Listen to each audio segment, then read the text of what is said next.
Nous sommes dans la semaine la plus importante de toute l'année liturgique, puisque nous allons méditer sur la passion, la mort et la résurrection de notre Seigneur Jésus-Christ. En cette petite réflexion, nous allons méditer sur la souffrance morale de notre Seigneur. À tout de suite.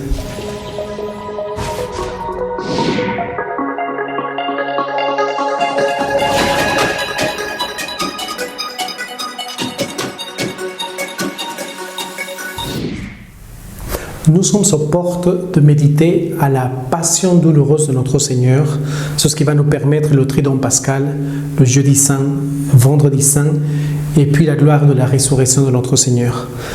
Mais aujourd'hui, de manière particulière, je voulais vous parler de la souffrance morale de notre Seigneur. Et pour vous expliquer davantage, je pense que ce serait bien de pouvoir réfléchir un peu aux circonstances de l'histoire du Gethsémani. Parce que ce qu'il ne faut pas oublier, c'est que le Seigneur, il avait déjà eu une journée assez chargée.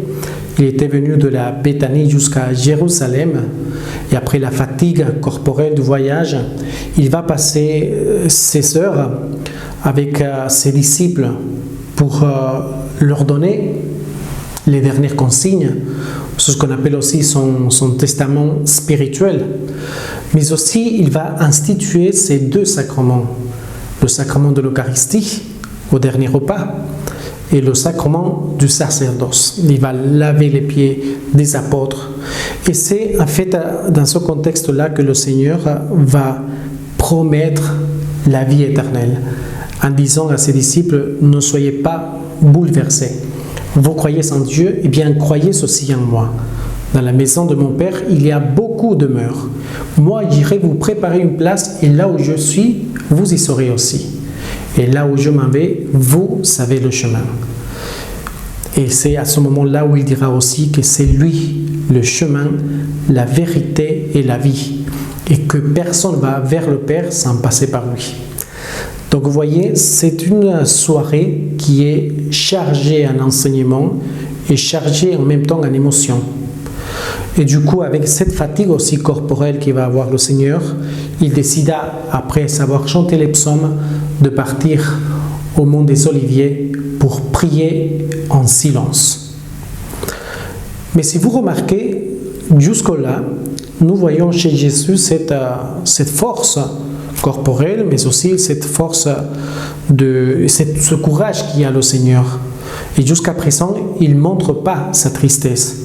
Par contre, lorsqu'il se sent seul au mont des Oliviers et qu'il reste avec ses 3 disciples, c'est qu'il va commencer cette tristesse et c'est qu'il va commencer sa passion douloureuse. Je vous invite à lire le texte de l'évangile de Saint Matthieu qui nous raconte cette histoire. Alors Jésus parvient avec eux à un domaine appelé Gethsémani. Il dit aux disciples, « Restez ici, tandis que je m'en irai prier là-bas. » Et prenant avec lui Pierre et les 2 fils de Zébédée, il commença à ressentir tristesse et angoisse. Alors il leur dit, « Mon âme est triste à mourir. Demeurez ici et veillez avec moi. » Étant allé un peu plus loin, il tomba face contre terre en faisant cette prière. « Mon Père, s'il est possible que cette coupe passe loin de moi, cependant, non pas comme je veux, mais comme tu veux. » Il vient vers les disciples et les trouve en train de dormir, et il dit à Pierre, « Ainsi, vous n'avez pas eu la force de veiller 1 heure avec moi, veillez et priez pour ne pas entrer en tentation.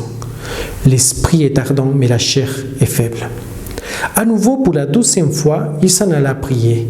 « Mon Père, dit-il, si cette coupe ne peut passer sans que je la boive, que ta volonté soit faite. » Puis il vint et les trouva à nouveau en train de dormir, car leurs yeux étaient appesantis.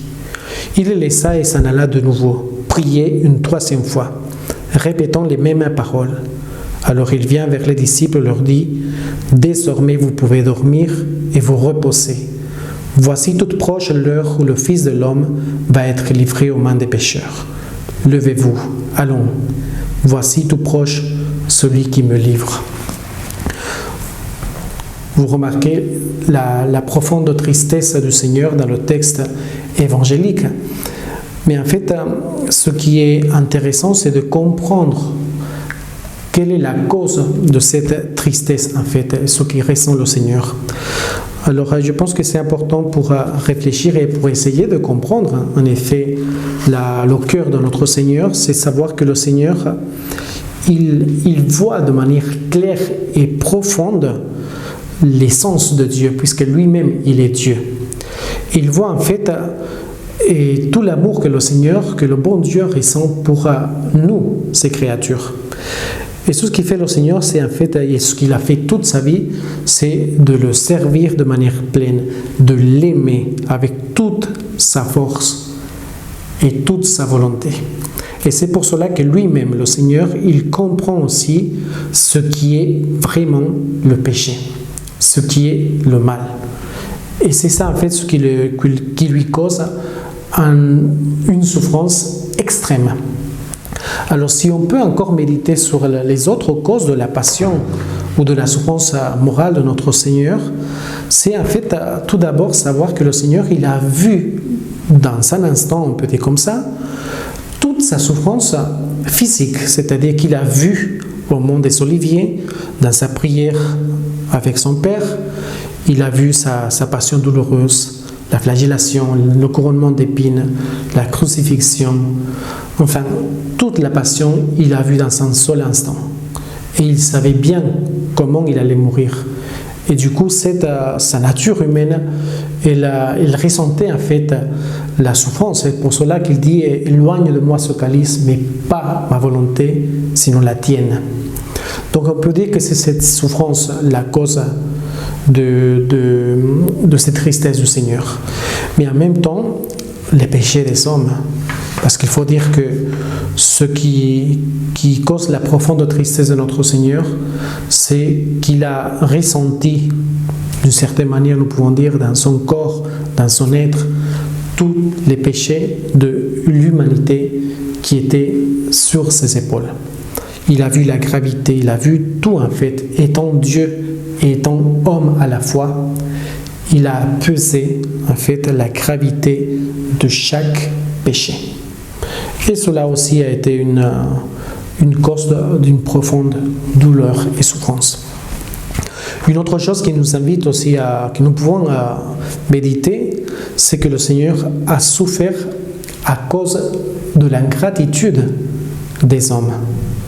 C'est-à-dire que le Seigneur, il a vu en fait combien d'hommes et de femmes ils allaient rejeter carrément la grâce et l'amour de Dieu, qu'ils allaient rejeter en fait le Seigneur et tout ce qu'il allait subir dans la passion douloureuse, et que plusieurs allaient même se condamner à cause de leur rejet et de l'amour de Dieu. Vous voyez, donc le Seigneur, il a ressenti cela, et il a senti une profonde tristesse de voir comment sa souffrance et son sacrifice, ça servait pratiquement à rien pour des personnes qui ont refusé l'amour de Dieu.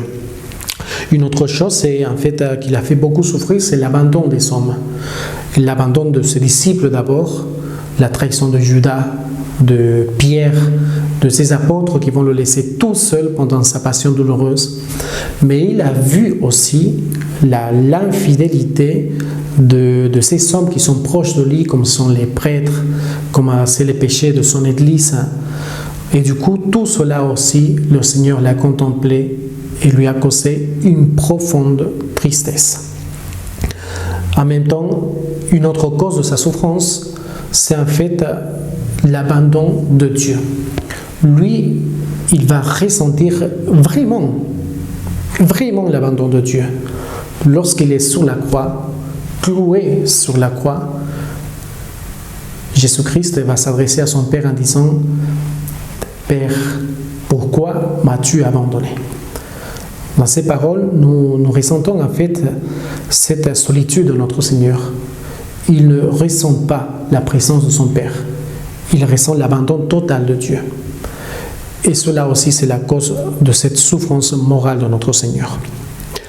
Une autre chose qui a fait souffrir le Seigneur, c'est en fait de voir la souffrance de tous les membres de l'Église. Et du coup, nous concernés. Le Seigneur, il a vu toute notre souffrance. Il a vu les persécutions de l'Église. Il a vu les martyrs qui ont donné leur vie à cause du Christ. Il a vu chacune de nos souffrances. Là, au moment du début de sa passion, au Gethsemane, il a vu tout cela. Et cela aussi a été la cause d'une profonde tristesse chez Jésus. C'est-à-dire qu'il a touché, en quelque sorte, il a touché la souffrance de chaque membre de son Église. Et puis nous pouvons dire aussi, pour terminer un petit peu cette petite réflexion, c'est que une dernière chose qui a fait beaucoup souffrir Jésus pendant sa passion, c'est en fait la souffrance et la tristesse de sa Sainte Mère.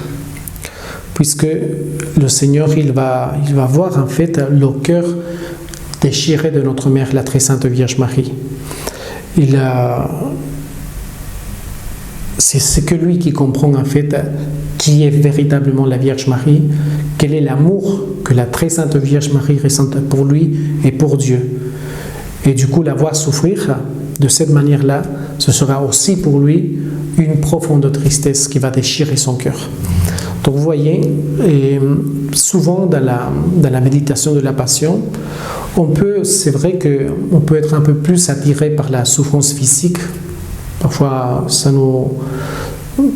on peut avoir une certaine facilité à contempler plus la flagellation, le couronnement d'épines, la crucifixion même. Mais il y a quelque chose qu'il ne faut pas oublier, en fait, c'est la passion douloureuse, mais la passion interne, c'est-à-dire cette souffrance morale que le Seigneur a ressentie. Et maintenant que nous sommes aux portes de ce trident pascal, et nous allons méditer à toute cette belle histoire d'amour, de souffrance, mais surtout d'amour de la part du Seigneur, méditons à cela. Et rendons-nous compte de cet amour inexprimable du Seigneur pour chacun de nous. Alors je vous propose et je vous invite de méditer davantage à ces mystères, de demander au Seigneur de pénétrer vraiment dans son cœur pour arriver en quelque sorte à comprendre cet amour qu'il a ressenti pour chacun de nous lors de sa passion douloureuse. Je vous souhaite une belle montée vers Pâques.